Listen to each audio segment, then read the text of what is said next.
భక్తులను మోసం చేస్తున్న పసుపు, ఉయ్యాలల వ్యాపారాలు, ఆలయాల్లో కొత్త రకమైన మోసాలు వెలుగులోకి వస్తున్నాయని భక్తులు ఆవేదన చెందుతున్నారు.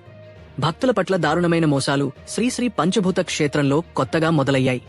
ఆలయాలను సందర్శించడానికి వచ్చే భక్తులకు అవసరం లేకపోయినా పసుపు, కొమ్ము దారాలను దుకాణదారులు తప్పనిసరిగా కొనుగోలు చేయమని చెప్పడంతో ప్రజలు మోసపోతున్నారు. సాధారణంగా 5 రూపాయలు లోపు లభించే పసుపు దారాలను ఇప్పుడు కొన్ని దుకాణాలు 50 రూపాయలు చొప్పున అమ్ముతున్నాయి. భక్తులను ఇంట్లో ప్రతి ఒక్కరూ 6 దారాలు కట్టాలి అని మోసం చేస్తున్నారు. తాజాగా కొత్త మోసం ఇలా ఉంది. వయసు పూర్తయిన ప్రతి ఒక్కరూ అన్ని దారాలు కట్టాలి అని భక్తులను భయపెడుతున్నారు. ఈ మోసాలు ప్రధానంగా రంగుల గోపురం, శివయ్య గోపురం దగ్గర జరుగుతున్నాయి. కొన్ని భక్తులు ఆలయంలో దారాలు కట్టి దర్శనానికి వెళ్లే సమయం వరకు అవి దుకాణాలకు మళ్లీ చేర్చబడటం వంటి సంఘటనలు కూడా చోటు చేసుకుంటున్నాయి. అదే విధంగా ఉయ్యాల అమ్మకాల్లోనూ కొత్త మోసాలు కనిపిస్తున్నాయి. సంతానం కోసం భక్తులు ఉయ్యాల కట్టుతుంటారు. ఇప్పుడు సంతానం బావుండాలంటే కొత్తగా ఉయ్యాల కట్టాల్సిన అవసరం ఉందని భక్తులను మోసిస్తున్నారు. ఒక్కొక్క ఆయల ధర 300 రూపాయలుగా పెట్టి అన్ని పూచేసి దుకాణదారులకు ఇచ్చి డబ్బు సంపాదిస్తున్నారు. ఆలయ అధికారులు హెచ్చరికలు జారీ చేశారు. ఆలయ అధికారులు మైక్ ద్వారా భక్తులను హెచ్చరిస్తూ బలవంతంగా విక్రయించే పూజా సామాగ్రిని ఆలయంలోకి అనుమతించకనట్లు స్పష్టం చేస్తున్నారు. సూచికలు, ఫ్లెక్సీలు ఏర్పాటు చేయబడినా భక్తులు మోసపోతున్నారు. భక్తులు అప్రమత్తంగా ఉండాలి.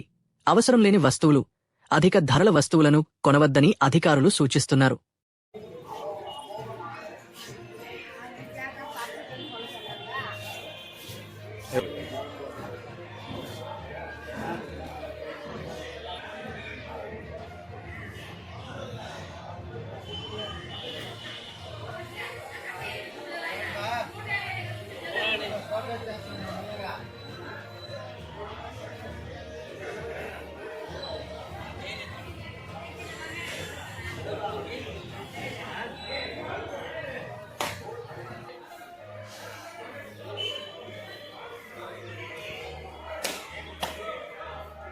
वीडियो समय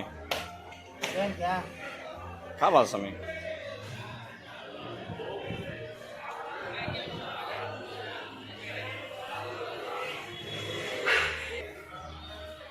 apa yang masih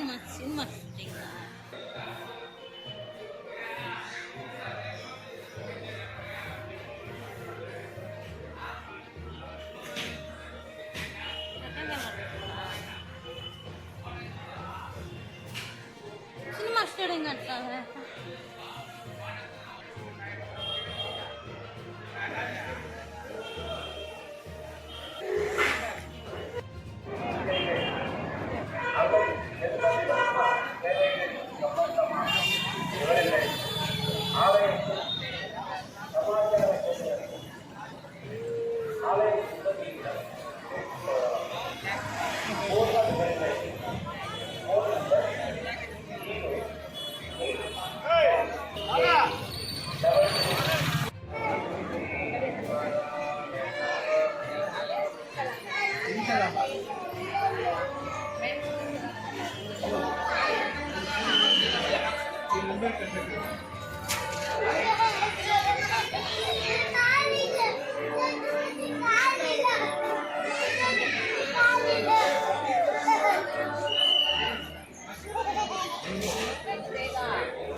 చూ